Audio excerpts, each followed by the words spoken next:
Hello, everybody. Welcome back to Inconsistent Bookworm. And yes, I am finally getting back to My Hero Academia, Volume 10, of course. And I have to talk about this. And I almost don't want to talk about it. I want to go back to read it again. Uh, yeah, I can't help it. And I'm just going to spoil it for you. It's fucking great fucking volume. Those who are wondering what actually ends up happening throughout this, especially after the end where Bakugo ends up getting kidnapped and taken back to the villain's lair, or after what happens throughout the summer camp. Sorry, I'm sniffly as can be, as you can tell. So, to describe what ends up happening throughout this, the best way to put it is you get to see the true character of Bakugo. Uh, it's something that has always been hinted at throughout the entire series, but has not been delved into till just yet.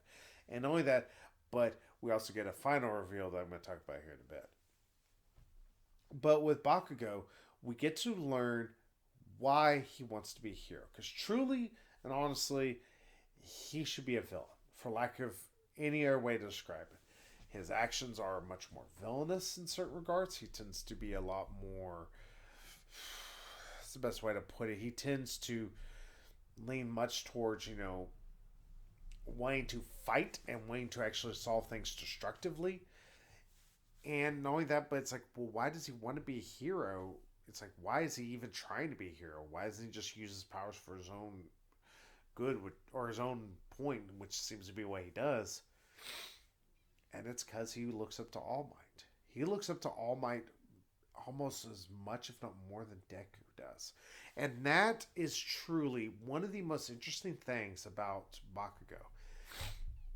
And also says so much about All Might is the fact that he inspires even some truly terrible people at times to, constantly be the best they can be.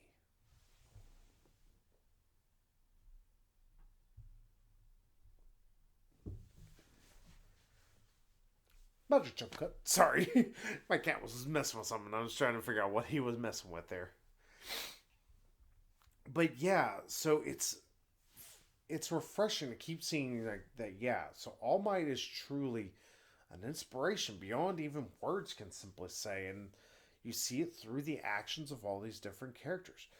That is such a good way to show this. Like, you show, hey, he's not just all muscles and nothing else. He's not just somebody who just inspires Deku and maybe a few others.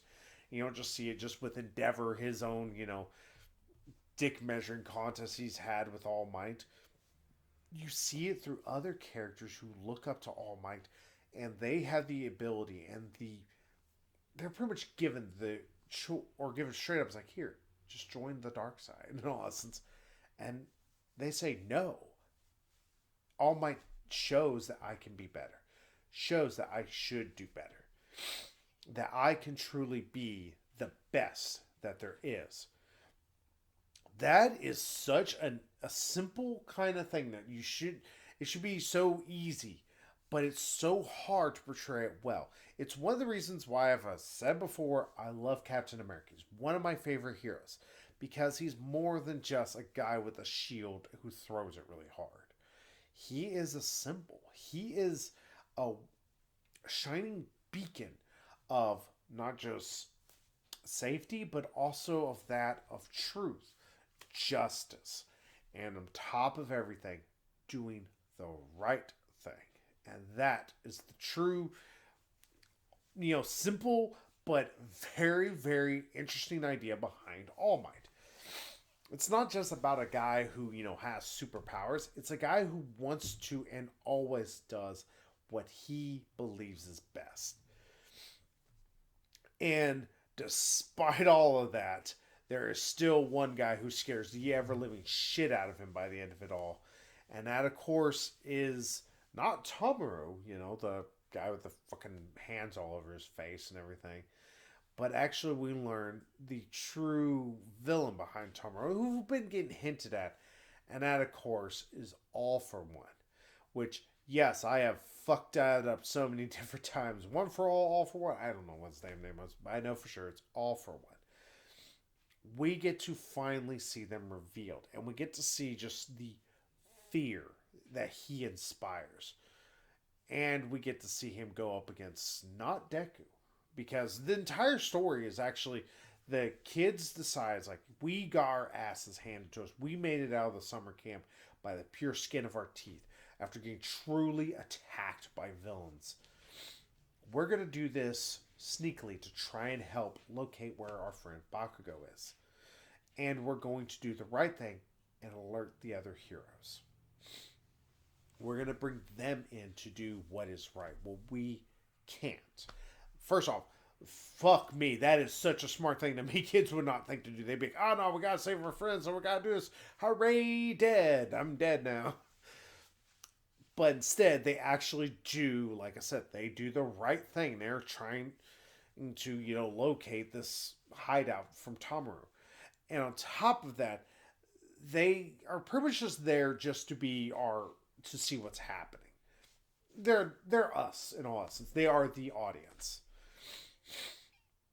Because otherwise, it is the All Might tearing up a fucking city looking for one of his students. And not only that, but that's another thing. It shows like All Might is more than just, this big muscle meathead. He is a guy who wants to not just train, but also protect these kids who are just, they're pretty much innocents in this entire thing. Which, hey, that's a great thing in and of itself. And again, shows us how awesome All Might is. And it also shows you just how despicable All for One really is. Because he looks at everybody as disposable. They're all just something he can discard because he doesn't need them anymore. They don't have a use for him. Hell, after one point he actually comes across the Genius, the guy who's also happens to be here on the back, who pretty much can throw genes at people. How he's a number 4 superhero, I don't fucking know. Don't ask me, I've given up on trying to figure it out. But he, pretty much comes across him, is beating the shit out of him, and it's just like, I don't fucking care. Who gives a shit? You're nothing to me. It's like, what a fucking asshole. I can't wait to see your ass get beat. But in the same instance, you almost don't want it to happen. And that is the thing. It's like this has been building this threat, this actually looming danger behind everything. I hate to keep harping on DC on this instance, but holy shit, DC, this is how you build a fucking villain threat that you're not going to introduce for a few movies. You don't sit there and have this half-baked bullshit that's barely spoken about behind the scenes and never comes up until one fucking movie out of nowhere. It feels really out of place and really out of nowhere. Ugh. My own rants and ravings against DC aside, I can't help it. This is one of the best My Hero Academias there's been in a while. You get great character development from Bakugo. You actually get to see All Might being a badass and also still get character development for him. And you get a payoff in a storyline that's been building for damn near 6 volumes. That is such a great thing. It's like, I have come so much now. If I can give it a negatives, I guess there's not a ton of instances on Deku, but that's not the point. Isn't for it to be, it's not supposed to be all about Deku. It's not supposed to be the Deku show on this particular volume. So I'm okay with that. I'm okay with our, technically lead character kind of taking a back seat. So a technically antagonist in all essence can be shown for being less than an antagonist, but also still having their own moral code, their own goodwill to themselves.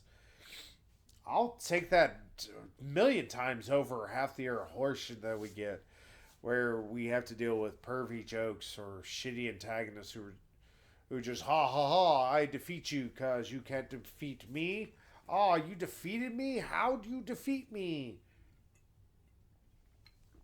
I've been watching too much Yu-Gi-Oh lately.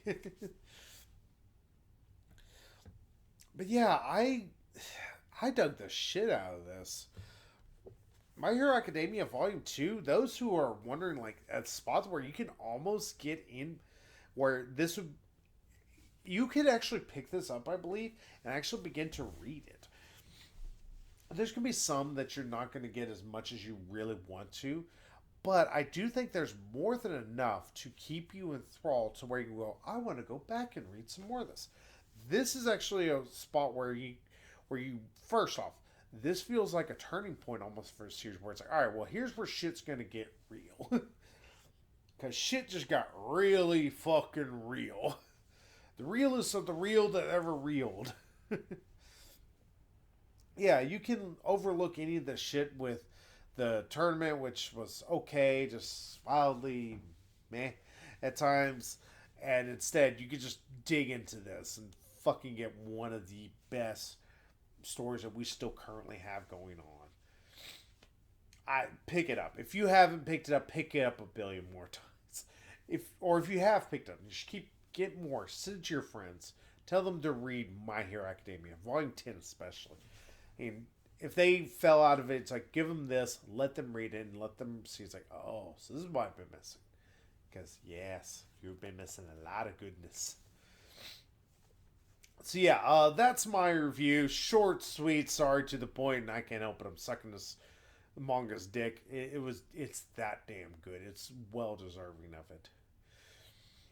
But hey, that's my opinions. Let me know below if you have differing opinions. You're allowed to. We all should have different opinions on everything. We shouldn't all just be 100% in love with it, though I can't help it. I am. But hey, until then, I will see you all later. So, bye bye, everybody.